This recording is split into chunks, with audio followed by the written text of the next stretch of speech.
Hi, welcome to my new channel. The idea behind this channel is to invite people from different walks of life. They may be a doctor, a scientist, an engineer, a philanthropist, an industrialist, just about anyone.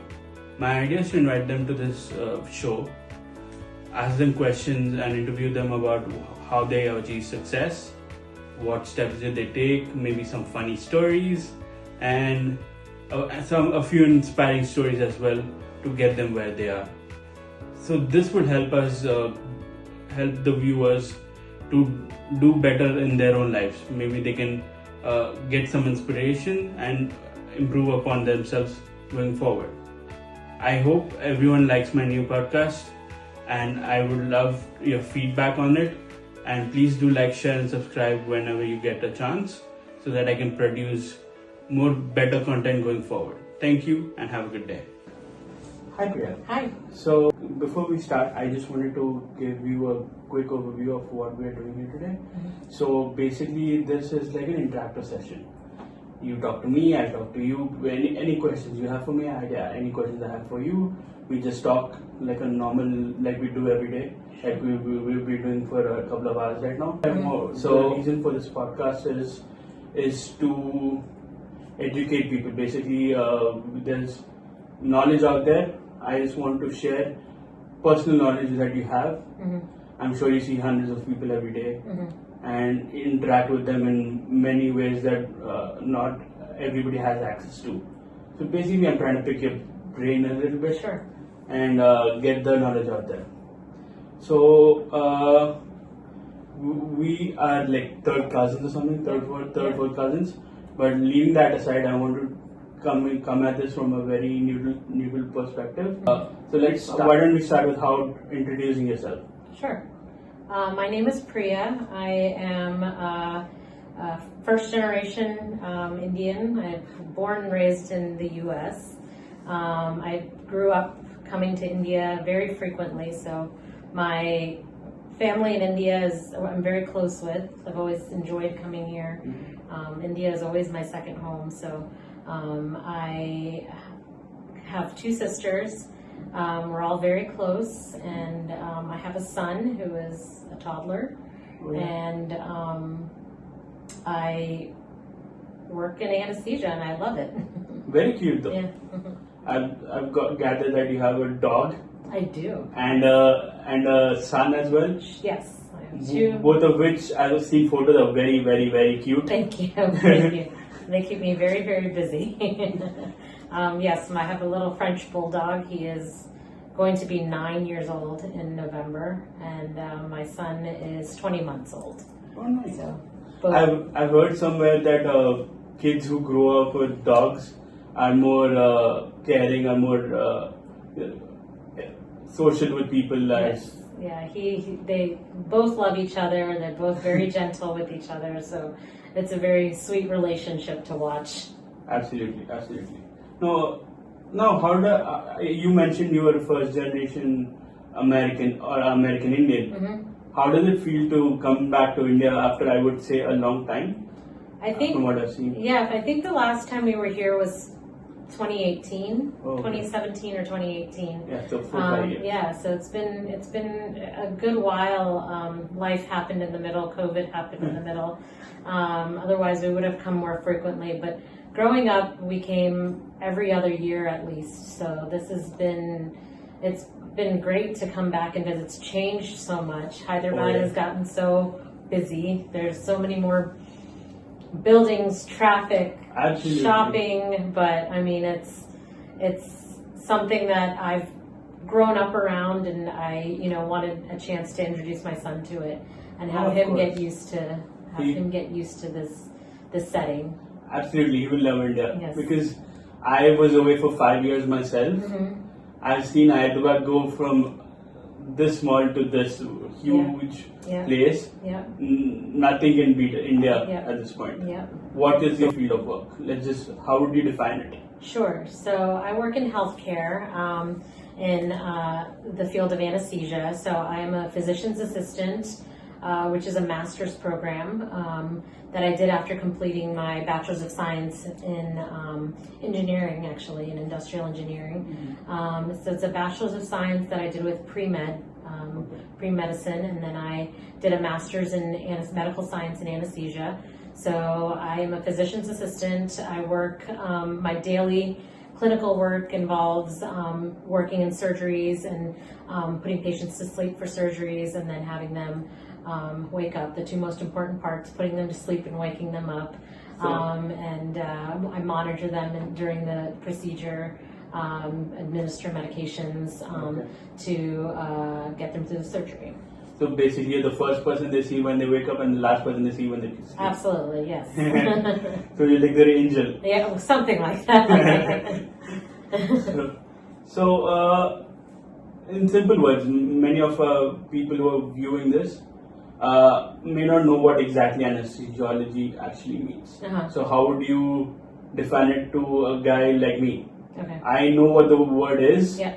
but I don't know what it actually means. So anesthesia, there's basically two major parts to anesthesia. We say there's the part where they're sedated and sleep during the surgery, and the word is analgesia, where you are controlling their pain.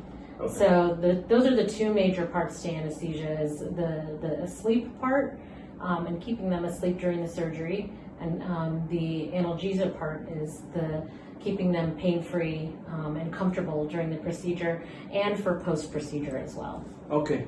So basically keeping them comfortable in general. Correct. During their surgical period. Okay.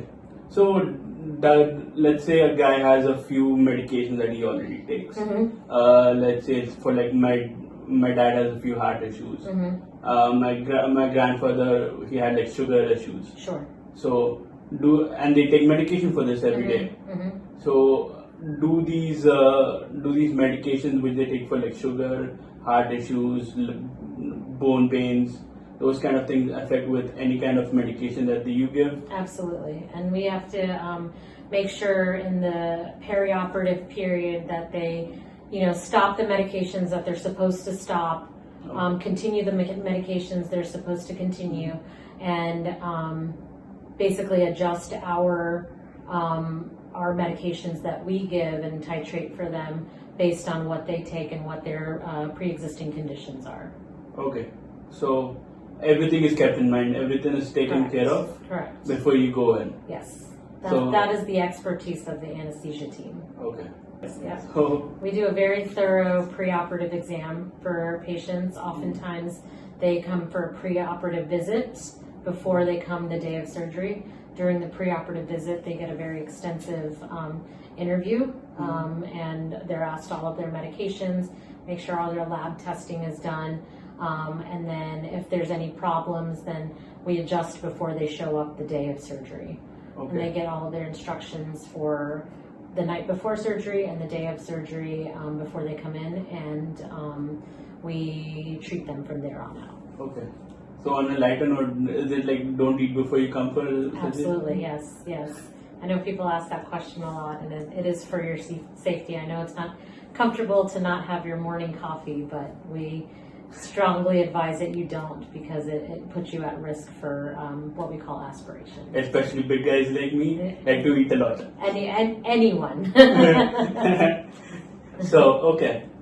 How did you come across the field of anesthesiology? So basically, when you went to university or when you went to college, I'm sure you would have come across multiple different options. I had computer science, I had mechanical engineering. I'm basically focused on the engineering side of it. So I had multiple options in there itself. I'm sure when you picked medicine as in general, you would have had like say neurosurgery, neural heart, lungs, whatever they call it. I'm sure you would have many other options. Why did you pick anesthesiology? So I always wanted to be in the medical field. Growing up, I loved children. I always wanted to do pediatrics. I always said I wanted to grow up and be a pediatrician. And then, of course, as you get older, your likes and dislikes change. And when I got to college and I had to pick my major, I come from a family of engineers, so it was highly recommended that since there was a lot of overlap with the pre-medical sciences that I had to take anyway to get into medicine, that you just have to take a few more hours of courses to get your engineering degree, just get an engineering degree. So that's what I did. I got an industrial engineering degree. and completed my pre-medicine. And when I was looking into options for, I decided, I took the MCAT, reassessed my work-life balance in the future, and decided I wanted to do something with in the physician's assistant field. Yeah. And when it came to anesthesia, I realized anesthesia, you get the best of all worlds. You get to do a little bit of neuro, you get to do a little bit of cardiology, you get to do a little bit of pediatrics and trauma. So anesthesia is kind of like, you get to be in cases that encompass all of these different fields, whereas you're not so focused on one specific field, and you get something different every day, which is something that I really enjoyed with anesthesia. It is always something different every single day. It's not cookie cutter, and it's something you get to tailor to each patient, and keeps it exciting, keeps it on your toes. Oh, nice. Yeah. So you're always on your feet. Yes, always on my feet. So I'm sure you would love your couch when you go back home. Yes. So in our conversation, we came across the work-life balance part of it. Yes. So I've seen doctors who go very early in the mornings and come back very late at nights. Mm-hmm. We have a cousin who is an OBGYN. Mm-hmm. So, and I've heard her telling like she works very long hours. Sure. And I'm sure you have long hours too. Yeah. How do you manage a kid, a dog, and your work? Daycare and childcare are a blessing. So I do go in very early. Surgeries at the hospital I work at start at 7:15 in the morning. So we have to be at work by around 6:30, 6:45 to prep the room and go see our patients and pre-op them. So I get to work very early, and my child goes to daycare during the day. The dog stays at home, occasionally has a dog walker from time to time to keep him entertained. And we, my job that I'm at currently, I fortunately don't have to take call anymore. So it's a 7 to 3 job generally. So just with a little prep time, so it usually ends up being 6:30 to about 3 o'clock, but oftentimes we get out early. So it's definitely been great for my work-life balance. As soon as I finish work, I can go pick up my child and spend the rest of the day with him, which has really been good for our lifestyle. Of course. I'm sure he would love when he grows up. He would love seeing his mom around so much. Yeah. Yes, that's my hope. So I want to ask you that you might be seeing many patients who are both happy that you're here in their tough time. They'll tell you stories about their kids, their grandkids, their mother, their father. They'll talk to you about funny stories. They'll tell you about really sad stories. They'll tell you about their medical issues, their friends, their girlfriends, their boyfriends. So anything that you can share, I wouldn't pry too much into this, but anything that you can share that would help people understand the effect or the effect a doctor has in our lives, or a physician assistant has in our lives, that makes us feel how happy we are right now and appreciate what we have. I won't pressure you. That's kind of a tough question. Yeah, we see all sorts of patients. I hear, like you said, all sorts of stories. The one thing about this field is it can be somewhat emotional, and you have to take the emotion part of it out sometimes. I always tell people, we don't take physical work home with us, but sometimes it is the emotional and the mental work that you take home with you that sticks with you, especially when you have a bad day. Our version of a bad day is a really bad day. That means something happened to a patient that, we feel so terrible about, and it's hard to let that go. And, I can tell you countless stories of, patients that I've carried with poor outcomes, and it's not a good feeling, but it is part of the job, and it is part of it is learning how to manage that sort of stress and that sort of emotional stress, I should say. And, it does help me appreciate what I have and be a little more grateful for what I have when there's days like that and when you carry things like that with you.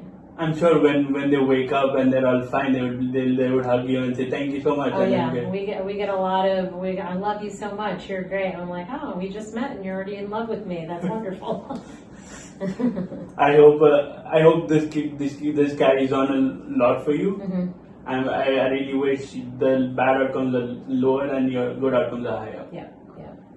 So I'm sure many kids or many students who are just growing up or just passing out of high school want to do something on the medical field, and there are options like you become a nurse, you become a doctor, which is a big amount of time commitment. Like say, on a general scale, it's like 5 to 7 years of work, and then you go for your internship or residency, and then after that you become a doctor. And there might be some people who are want to become like a physician assistant like you. And so, what do you suggest to kids who are just getting out of school and looking onto the medical side of it? There are a lot of options. So research the options out there. Honestly, I didn't fall into this program of anesthesia. It just I got lucky and it fell into my lap, and I'd like to say it's the best kept secret in the medical world. It is very rewarding, both, with the work that we do, but it is a lucrative career to be in. And I do advise that if you do want to go into medicine, please go into it for the right reasons. There's often times where people are looking into the medical field more for the financial payoff of it, and versus the reasons most of us go into it is to take care of others. And if you decide that is your passion, to take care of others, then do the research. There's so many different fields within medicine that you can go into that can suit you, and it is, I just feel like the options are expanding as the years go on. I've heard stories where people, couple of my friends who went into the medical field, they have told me stories like by the time you are close to finishing your doctorate degree, you're like $200,000 or $250,000 in debt. Yes. Which affects their decisions from going forward. Absolutely, yeah. So I don't know how to address this, in the sense that we as people cannot do anything about it, but we honestly want to have this in mind that everybody does it for the right reasons, but please do not get influenced by the financial issues that come in between. Yeah. Those will get taken care of when time comes. Yes, exactly. There's many programs to help with assistance to do the financial aid portion of it, and it is daunting to come out with a mountain of debt when you finish these programs. But it's, if you're going into it for the right reasons, it'll pay itself off. And don't worry about the debt aspect of it, if this is something you really care about. So you want to say something to your patients or your doctors before you sign off for today? I love everyone that I work with. I don't feel like when I go to work, it's work. It's really, it's an enjoyable environment. I'd say this is probably one of the best jobs I've ever had, as far as the people I interact with every day, the patients I interact with every day, the cases that I do. And I love the work-life balance of it, and I couldn't be happier. Okay. Thank you for your time. Yeah, thank you. Nice talking to you, and we will meet again when you come back again. Of course, yes. Thanks.